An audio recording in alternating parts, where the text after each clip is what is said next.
Ere sleep comes down to soothe the weary eyes. By Paul Laurence Dunbar. LibriVox.org by Eric Hale. Ere sleep comes down to soothe the weary eyes, which all the day with ceaseless care have sought the magic gold which from the seeker flies, ere dreams put on the gown and cap of thought, and make the waking world a world of lies most palpable, uncouth, forlorn, that say life's full of aches and tears and sighs. Oh, how with more than dreams the soul is torn, ere sleep comes down to soothe the weary eyes.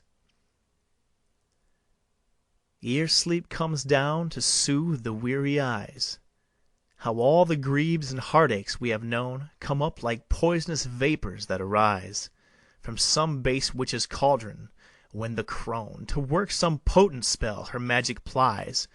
The past which held its share of bitter pain, whose ghost we prayed that time might exorcise, comes up, is lived, and suffered o'er again, ere sleep comes down to soothe the weary eyes. Ere sleep comes down to soothe the weary eyes, what phantoms fill the dimly lighted room? What ghostly shades and awe-creating guise are bodied forth within the teeming gloom?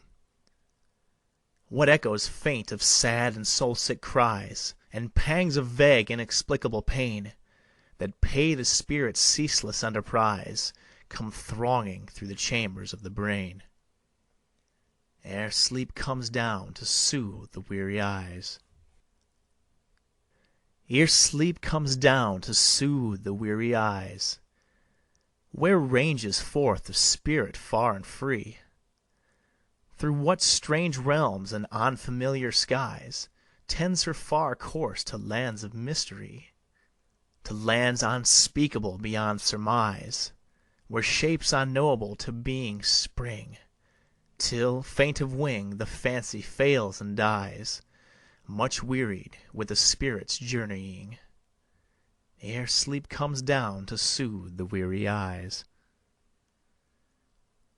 Ere sleep comes down to soothe the weary eyes, how questioneth the soul that other soul, the inner sense which neither cheats nor lies, but self-exposes unto self a scroll, full writ with all life's acts unwise or wise, in characters indelible and known, so, trembling with the shock of sad surprise, the soul doth view its awful self alone, ere sleep comes down to soothe the weary eyes. When sleep comes down to seal the weary eyes, the last dear sleep whose soft embrace is balm, and whom sad sorrow teaches us to prize, for kissing all our passions into calm, ah, then no more we heed the sad world's cries, or seek to probe the eternal mystery, or fret our souls at long withheld replies, at glooms through which our visions cannot see, when sleep comes down to seal the weary eyes. End of poem. This recording is in the public domain.